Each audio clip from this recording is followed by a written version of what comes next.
क्या कर रहा हूं मैं? दर्पण में देख रहा हूं। आप लोग भी प्रतिदिन देखते होंगे, परंतु प्रतिदिन अपना मुख देखने के बाद भी उस पर लिखी एक बड़ी सीख देखना भूल जाते हैं। अब आप कहेंगे कैसी सीख? तो जाइए, एक बार फिर से दर्पण के सामने जाइए और मुख खोलकर देखिए, क्या दिखेगा? दंत पंक्ति और जीभा, है ना?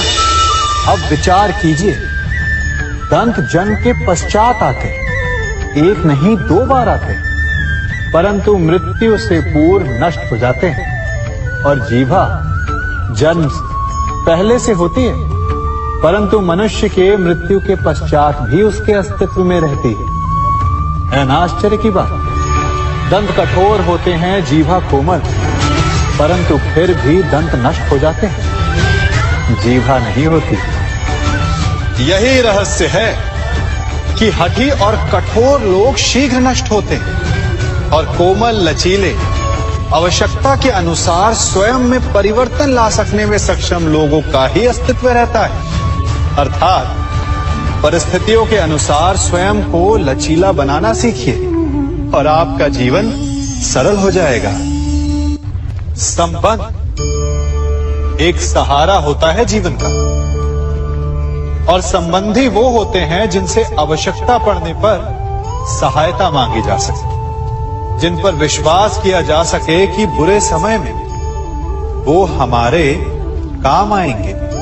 कभी ऐसा भी हुआ होगा कि आपके पास कोई सहायता मांगने आया, या ऐसा भी हो सकता है कि आप किसी के पास सहायता मांगने गए हैं, परंतु प्रश्न ये उठता है कि क्या केवल किसी के मंतव्य में उसकी सहायता इसीलिए कर देनी चाहिए क्योंकि वो आपका संबंधी है? अब आप कहेंगे कि ये कैसा प्रश्न हुआ?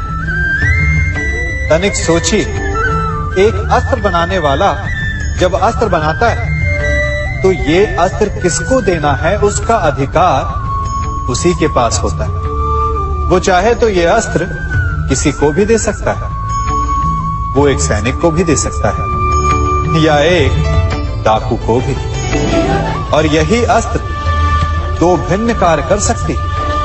यदि डाकू के हाथों में आ गई तो उसका भय दिखाकर वो लोगों को लूटेगा, निरपराधों का रक्त बहाएगा।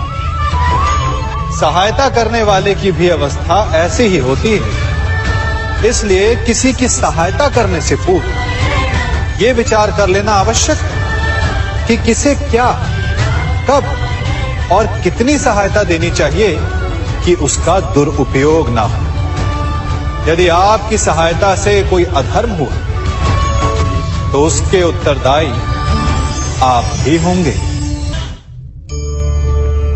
जीवन में कई बार ऐसे अवसर आते हैं कि आप लोगों से मिलने जाते हैं और उनसे कुछ आकांक्षाएं भी रखते हैं, और कई बार जीवन में ऐसे अवसर भी आते हैं कि लोग आपसे मिलने आते हैं। इसलिए अतिथियों का सम्मान करने से पूर्व सदा कुछ बातों को स्मरण रखना आवश्यक होता है। यदि कोई आपके पास मिलने आता है तो उसके 3 कारण हो सकते हैं। पहला कारण होता है भाव, दूसरा अभाव और तीसरा प्रभाव। तो जैसा अतिथि उसको वैसा ही सम्मान दे। यदि आपके पास कोई भाव से आए तो उसे केवल आपका प्रेम चाहिए, आपका सानिध्य चाहिए, और यदि कोई अभाव में आया तो उसकी उतनी सहायता अवश्य करें जितना आप करने में सक्षम हो, परंतु इतनी अधिक भी ना करें कि वो उस सहायता का दुरुपयोग कर बैठे। और यदि कोई प्रभाव में आया तो स्वयं पर अभिमान ना करें, क्योंकि कभी ना कभी जीवन में आप भी भाव, अभाव और प्रभाव के चक्रव्यूह में फंस सकते हैं।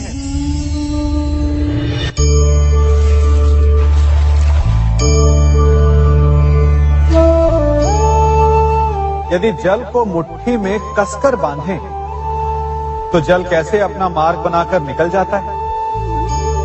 इसी धारा की भांति यही अवस्था हमारे अपनों के साथ भी होती है।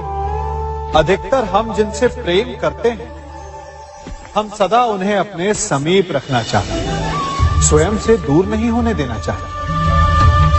चिंता करते हैं, भय खाते हैं कि कहीं उनके साथ या उनसे कुछ बुरा घटित ना हो जाए, और ऐसे में हमारे अपने ही हमसे दूर हो जाते हैं, ठीक मुट्ठी में बंधे जल की भांति। इसलिए जिनसे आप प्रेम करते हैं, उन्हें स्वतंत्र कर दीजिए, उनकी सोच को स्वतंत्र बनने दीजिए, उन्हें अपने मार्ग स्वयं ढूंढने दीजिए, क्योंकि आप सदा उनके साथ उन्हें मार्ग दिखाने के लिए नहीं रहने वाले। इसलिए अपनों के साथ अवश्य रहें, परंतु उन्हें बांधे नहीं।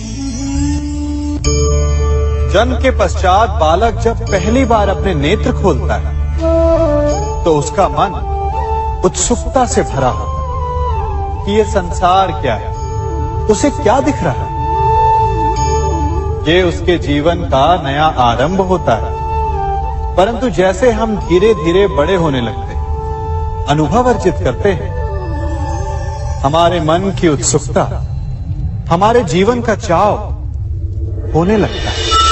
तनिक सोचिए, जब हम सुबह सोकर जगते हैं, अपनी आंखें खोलते हैं, तो उसे ही हम अपने जीवन का प्रारंभ समझ ले, तो सुबह से लेकर संध्या तक के समय को ही अपने जीवन जीने का समय समझ ले, तो कितनी स्फूर्ति आ जाएगी। आप कितने काम कर पाएंगे, कितने लक्ष्य अर्जित कर पाएंगे। फलों से मिलकर घड़ी बनती, घड़ी से मिलकर प्रहर, प्रहर से मिलकर दिन बनते हैं, और दिनों से माह और वर्ष। यदि आप अपना हर पल, हर प्रहर विश्वास से जिए, हर दिन उत्साह से जिए, तो आपका संपूर्ण जीवन सार्थक हो सकता है। मनुष्य अपना जीवन विश्वास पर जीता है, परंतु विश्वास किसका? तनिक सोचिए, किस पर विश्वास है आपको? महापुरुषों की कही बातों पर, ग्रंथों में लिखे ज्ञान पर, माता पिता की सीख पर, या मित्रों के दिए गए निर्देशों पर, या फिर मेरी कही बातों पर? ये सब विश्वास अपूर्ण है जब तक आपको स्वयं पर विश्वास ना हो। यदि विश्वास करना है तो पहले अविश्वास करने के विज्ञान को भी सीखना चाहिए।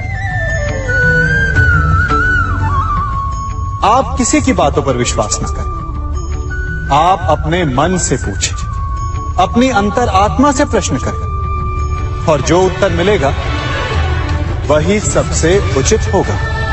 जब आप अपने मन, अपनी अंतरात्मा पर विश्वास करना सीख जाएंगे, तो नीति ज्ञान सब आपके भीतर से स्वतः उमड़ेगा। और यदि आप स्वयं पर ही विश्वास ना कर पाए, तो धर्म ग्रंथों में लिखे श्लोक, महापुरुषों की वाणी, माता पिता की सीख या मित्रों का निर्देश कोई भी लाभ नहीं दे पाएगा। एक पिता होने के नाते आप अपनी संतान के लिए क्या करते हैं? उसके लिए बहुत सारी सुविधाएं जुटाते, बहुत सारा धन कमाते है ना? और क्या आपको ऐसा लगता है कि यही उचित है आपकी संतान के लिए? इस पंछी को देख रहे हैं, ये भी संतान को जन्म देता है, उन्हें पालता है, पोसता है, उड़ना सिखाता है और भोजन का प्रबंध भी करना सिखाता है। परंतु उनके बड़े हो जाने के बाद उनके लिए अलग से घोंसला नहीं बनाता। क्यों? क्योंकि यदि इसने संतान को सब कुछ करके दे दिया, तो संतान क्या करेगी? वो अपनी संतान को तब तक भोजन कराता है जब तक उसकी संतान स्वयं भोजन का प्रबंध करने में सक्षम नहीं हो जाती। और उसका लाभ यह मिलता है कि उसी की भांति उसकी संतान आत्मनिर्भर बनती है। इसलिए अपनी संतान को उतनी ही सुविधाएं दें जितनी आवश्यक है। मोह को त्यागे। आपका उनसे मोह उन्हें कभी आत्मनिर्भर नहीं बनने देगा। अपनी संतान को कर्म करना सिखाइए। यदि आपकी संतान कर्म करना सीख गई तो वो धन स्वयं कमा लेगी। और यदि वो आलसी अकर्मण्य बन बैठे तो आपके संचित धन का भी नाश कर देगी। संसार में सबसे बड़ा संबंध कौन सा है? अब आप पूछेंगे कि यह कैसा प्रश्न हुआ? इसका उत्तर तो बड़ा सरल है, यही ना? परंतु इस प्रश्न के भी कई उत्तर हैं। कोई कहेगा माता और पुत्र का संबंध, तो कोई कहेगा पिता पुत्री का संबंध, तो कोई पति पत्नी का, और तो कोई भक्त और भगवान का संबंध। परंतु तनिक गहराई से देखेंगे तो पाएंगे कि ये सारे संबंध या तो जन्म से जुड़े होते हैं, या समाज में बना दिए जाते हैं, या फिर किसी आकांक्षा के चलते बनते हैं। तो सबसे बड़ा संबंध कौन सा होता है? उलझ गए ना? सबसे बड़ा संबंध होता है मित्रता का, क्योंकि मित्र हम स्वयं चुनते हैं, जिसमें ना कोई आकांक्षा होती है, ना ही कोई स्वार्थ छिपा होता है। यदि कुछ होता है तो केवल साथ का आनंद। अपने बीते दिनों को स्मरण कीजिए। जब आप घर से बाहर निकलते होंगे तो सबसे पहले किसका स्मरण होता था?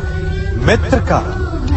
परंतु जैसे जैसे मनुष्य बड़ा होता जाता है, सफल होता जाता है, मित्र छूटते जाते हैं। और फिर वो अपनी आय, अपने जीवन के स्तर के अनुसार मित्रता करने लगता है। उसके मन में ये विचार आ जाता है कि मित्रता बराबरी वालों से ही होनी चाहिए।